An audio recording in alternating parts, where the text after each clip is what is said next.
Hello friend, अस्सलाम वालेकुम। जी, आज हमारा टॉपिक है नर्वस डिसऑर्डर या डिसऑर्डर ऑफ नर्वस सिस्टम।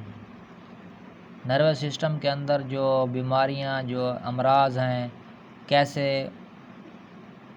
ज़ाहिर होती हैं, उनके मुतालिक आज हम डिस्कस करेंगे। 10th क्लास पढ़ रहे हैं, चैप्टर नंबर 12 है बियोलॉजी का। दो डिजीज़ हैं, दो डिसऑर्डर हैं, एक है पैरालिसिस, दूसरा है एपिलेप्सी। पैरालिसिस कहते हैं फालज को और एपिलेप्सी कहते हैं मिर्गी को। ये क्या है? पैरालिसिस की अगर बात करें, ये जो है वास्कुलर डिसऑर्डर है। वास्कुलर डिसऑर्डर, ठीक हो गया। इसके अंदर जो खून की जो नालियाँ होती हैं उसमें क्या हो जाती हैं, ये अमराज बहुत ज़्यादा मिक़दार में पाया जाता है। पैरालिसिस की अगर बात करें, उसके अलावा ये कंप्लीट लॉस ऑफ डिफ़ाइन करते हैं इसको, कंप्लीट लॉस या पार्शियल लॉस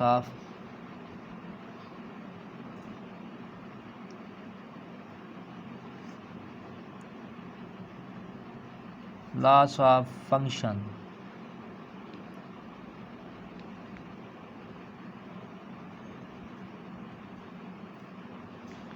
या partial loss of one muscle और ए ग्रुप ऑफ मसल।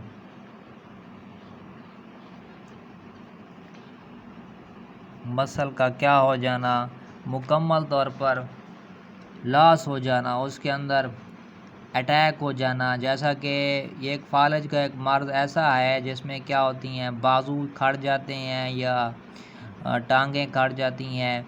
उसके अलावा जो या सारे मसल भी रुक जाते हैं, काम नहीं कर सकते।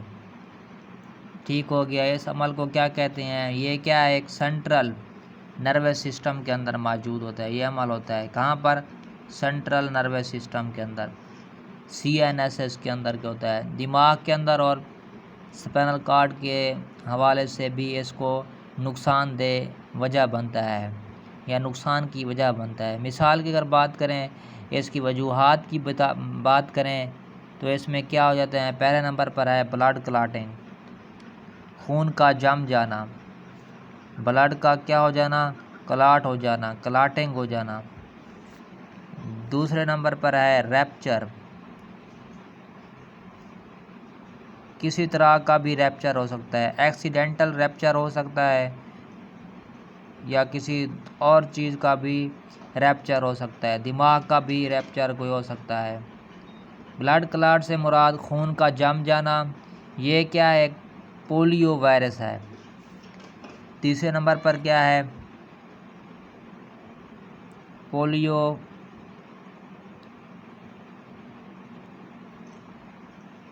वायरस पॉइज़न की वजह बनती हैं। पोलियो वायरस क्या वजह बनती हैं? पॉइज़न की। इसमें जहर पैदा हो जाता है, ब्लड के अंदर क्या हो जाता है, जहर पैदा होता है। वेसल के अंदर, खून की नालियों के अंदर क्या हो जाता है, जहर पैदा हो जाता है। इसके में दिमाग के ऊपर या स्पाइनल कॉर्ड के अंदर। उसके बाद इसका इलाज की बात करें तो इसके इलाज में इसमें क्या आ जाता है, इसको मरीज़ पूरे के जिस्म जो है ताकत ख़त्म हो जाती है इसके से, जिससे बाजू के अंदर और टांगों के अंदर जो है ना, बाजू और टांगें जो हैं रुक जाती हैं, खड़ जाती हैं, काम नहीं करना शुरू ख़त्म कर देती हैं। ये तमाम प्रोसेस होते हैं। इस अमल को हम क्या कहते हैं? इसका इलाज हम मेडिसन के ज़रिए भी कर सकते हैं। उसके बाद दूसरे नंबर पर है एपिलेप्सी। एपिलेप्सी की बात करें,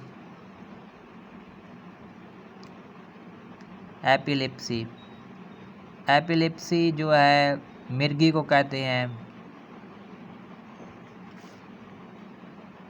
ये भी एक नर्वस डिसऑर्डर है, या इसको क्या कहते हैं, फंक्शनल डिसऑर्डर भी कहते हैं, फंक्शनल डिसऑर्डर, इसको नर्वस डिसऑर्डर भी कहते हैं। इसमें क्या हो जाती हैं, इसमें जो है एबनॉर्मल कंडीशन, ये नर्वस डिसऑर्डर है जिसमें क्या हो जाती हैं, एबनॉर्मल एक्सेसिव डिस्चार्ज हो जाते हैं, यानी इसमें क्या इस दौरान दिमाग में बहुत ज़्यादा एबनॉर्मल नर्व इम्पल्स बनते हैं। इसमें क्या हो जाती हैं, एबनॉर्मल नर्व इम्पल्स का बनना शुरू हो जाता है, एबनॉर्मल नर्व इम्पल्स का, एबनॉर्मल नर्व इम्पल्स का बनना शुरू हो जाता है, जिससे क्या हो जाती हैं, मरीज़ के अंदर दौरे जैसी कैफियत पैदा हो जाती है। इसको हम क्या कहते हैं, ये बार बार भी होती हैं इंसान के अंदर, इसको जिसे हम क्या कहते हैं, सीज़र कहते हैं, झटके लगना शुरू हो जाते हैं इंसान के, सीज़र, मिर्गी के दौरे बार बार पड़ना शुरू हो जाते हैं। अगर इसकी वजूहात की बात की जाए, अगर नौजवान के अंदर, यंगर के अंदर, जो 10 एज के अंदर जो बच्चे होते हैं ना, उसको क्या होती हैं, ये बीमारी होती है तो लग जाती है, तो वो क्या होती हैं, जेनेटिक वेरिएशन की वजह से होती हैं, जेनेटिक इनहेरिटेंस की वजह से होती हैं, विरासती खसूसियात की वजह से, विरासती मुंतकिली की वजह से होती हैं ये बीमारी। अगर यंगर के अंदर लग जाए, अगर बच्चों, नौजवान, ओल्डर उम्र के अंदर लग जाए, मिर्गी के दौरे पड़ें, तो जिसमें क्या हो जाती हैं, ब्रेन ट्यूमर हो जाता है। इंसान के अंदर जो दिमाग के अंदर रसोलियाँ पैदा हो जाती हैं, ब्रेन ट्यूमर के साथ साथ उसमें जो हेड ट्यूमर भी हो जाता है, हेड ट्रॉमा भी हो जाता है। ठीक हो गया। उसके बाद अगर ये इसमें जो है सेंट्रल नर्वस सिस्टम में इन्फेक्शन भी हो जाता है, वजह बनती है। इसके अंदर क्या होती हैं, सेंट्रल नर्वस सिस्टम के अंदर इन्फेक्शन पैदा हो जाता है। ये सारी जो वजूहात हैं मिर्गी की हैं। ठीक हो गया।